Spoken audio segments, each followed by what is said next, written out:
Hi, everyone, and welcome back to Blue Wheel's e-commerce exchange. I hope everyone had an amazing Q4, a good holiday, got some rest in before going into the new year.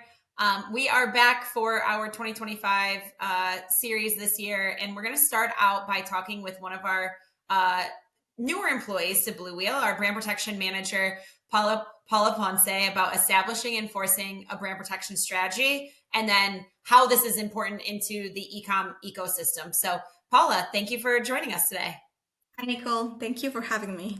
Cool. So, where we usually start is at a really high level. Want to start with how you see brand protection impacting e commerce brands and brands just in general across all channels, and then what they should be doing from a best practices standpoint to stay ahead of it.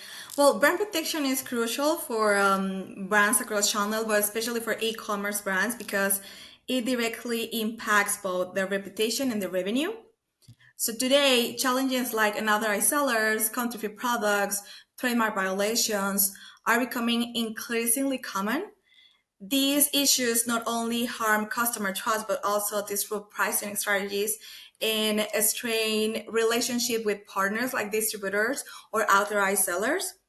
A strong and consistent brand protection plan ensures that brand remains authentic, safeguard its value, fosters a healthy competitive environment across channels and of course in every single channel, and guarantees customers a reliable and a high quality experience every time they purchase these protected brands products. If we fast forward and going into 2025, in the same vein, how do you think things have changed a little bit, and how have the challenges changed as ecom has continued to grow over the years? One of the biggest challenges, I would say, not only hitting 2025, but in recent years, has been how fast the online marketplaces has grown. With more marketplaces emerging every year, setting up an online store has become an increasingly accessible and many times picture, like an easy way to make a living. Unfortunately, this often leads to sellers, ignoring where brands set restriction on reselling products. For example, this restriction on not reselling their products in any marketplace or Amazon or any other marketplace. Or another overseeing from these new sellers are the price regulation or the MAP policies. Adding to this complexity, AI is now in the peak. So it's being used by unauthorized sellers to find ways around policies and enforcement efforts. And then you mentioned the AI piece. So does that mean that, when the brand reaches out to these unauthorized sellers and say, hey, you're not authorized to sell, or reaches out to brand registry through Amazon or the same, equivalent programs on other marketplaces, brands filing complaints, but then the sellers are now able to find loopholes through just asking AI how to best counter it? Yeah, I mean, there's still regulation on what you can and cannot do in both in brands, policies, and marketplaces like Amazon Brand Registry, for example. But in my opinion, or my expert advice will be to develop a smarter uh, approach, a proactive AI-driven solution, that Okay. consistently evolve strategies to stay ahead of increasing sophisticated tactics from unauthorized sellers and infractors. A proactive strategy could be or starts with a consistent monitoring of what is happening out there, keeping a close watch on online marketplaces to catch unauthorized sellers, MAP violations, or again, counterfeit products. So once you have a clear understanding of what is happening out there and have a defined goal, the next step is implementing an enforcement strategy. This might involve, sending not email notices, certified letters, leveraging IP enforcement to protect your brand effectively. I mean, we can also use AI in our favor in brand protection because for example, in Blue Wheel, we use many different tools that are powered by AI to scrape in a daily basis on marketplaces and retailers, so we can create customized report of what's happening out there, who is winning the buy box, how many unauthorized sellers, how many MAP policies, even we're automatizing our processes of enforcement, sending email notices to these infractors or unauthorized sellers. And last but not least, educated the market with clear, transparent policies can make a huge difference in preventing future issues and staying ahead of this curve. Usually it's someone, if there isn't a brand protection team which a lot of companies don't have, right? It's usually someone within the e-commerce team that's kind of taking lead, and they're coordinating between the marketing team, the legal team, or sales team, but they are the owner about ensuring that all of the other teams are coordinating correctly and developing those processes, whether they be any bit of manual effort or automation. Yes.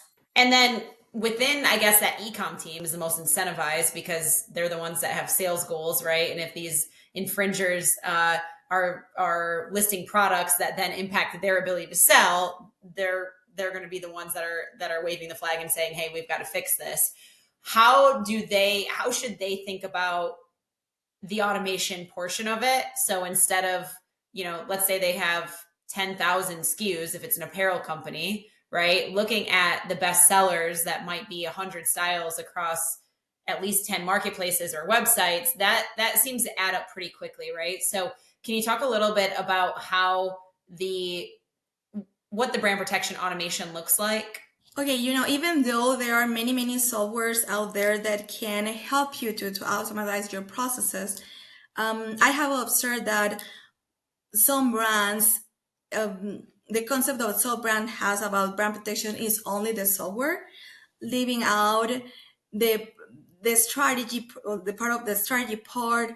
What are you going to do after you have all this data and all this information? You need to create a strategy that effectively address the issues that you are seeing in this software. So having a tool is pretty important, and this will save you a ton of time, definitely, yes, but it's not the only thing you need to automatize process in brand protection inside a company. You also need a dedicated team. I will say definitely a brand protection strategy who will handle and negotiate, communicate, who will handle communication with authorized sellers and unauthorized sellers, mapping factors, etc. It depends on your goal.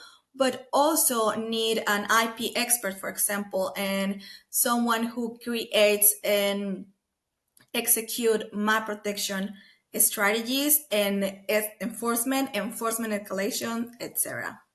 So you're saying that not only do we need the software Mhm. and the ecom manager, but there's enough work there that you should have a dedicated resource um, running that software, whether that's internal or external. Well, it depends on the size of the company. If a company don't count with X number of hours to dedicate to a brand protection initiative, I will say leverage this with an external team. It's a good idea. In my experience, working with brands that have already tried to handle brand protection efforts internally, I am confident in stating that external partners like Blue Whale can offer a significant advantage. These partners brings experience, tools, and dedicated resources that enable brands to address complex challenges such as, again, map violations, counterfeit products, unauthorized sellers, unauthorized listings, bad use of their images, etc., without overburdening internal teams. Because having a sustainable and effective brand protection strategy sometimes or most of the times require a lot of time. So I have again observed brands investing in brand protection softwares, believing it alone is sufficient for brand protection. However, without an in-house team to manage this tool, they often function as little more than reporting platforms. No one is there to build strategies, escalate enforcement efforts. With this in mind, service providers can act as an extension of the brand's teams, not only managing marketplace monitoring and reporting, but also taking enforcement actions, following up with the parts involved, and freeing up internal resources to focus on core business priorities. This approach also ensures consistent and proactive management of brand protection. Because, if someone internally is dedicated to brand protection, and let's say it's someone from marketing, and you have a new marketing campaign coming, most likely brand protection is not going to be a priority at this time. So to ensure a consistency, having a service, a third party service, is a very good idea. So, Paula, what I'm hearing from you is that this isn't a flip the switch, hey, just do these things and it's going to work, right? It requires the internal buy-in, it requires software to scale, and then there's just sounds like there has to just be boots on the ground, constantly enforcing and attacking different situations in 10 different ways to accomplish the same goal of either getting the unauthorized seller down, bringing the price up, removing the negative reviews. Like, that stuff doesn't come easy, and it just takes time to constantly push towards getting to the end goal. Exactly. I mean, it doesn't take one day to get rid of these bad reviews. So that's why I always encourage a proactive enforcement, and again, educate your market on the limitations on or the rules to resell your brand. So yeah, when brands take care of these things, this regulates the competition, and it creates a fair competitive environment. They, this protects their revenue while ensuring consistent and trustworthy customer and partners experience. Awesome. That is a little bit more positive. Let's look at the glass half full, okay, Paula? Yes. Well, thank you for Agree. joining. Appreciate it. Looking forward to speaking to you soon. Thank you, Nicole, for having me. It was great chatting with you. I really enjoyed this conversation.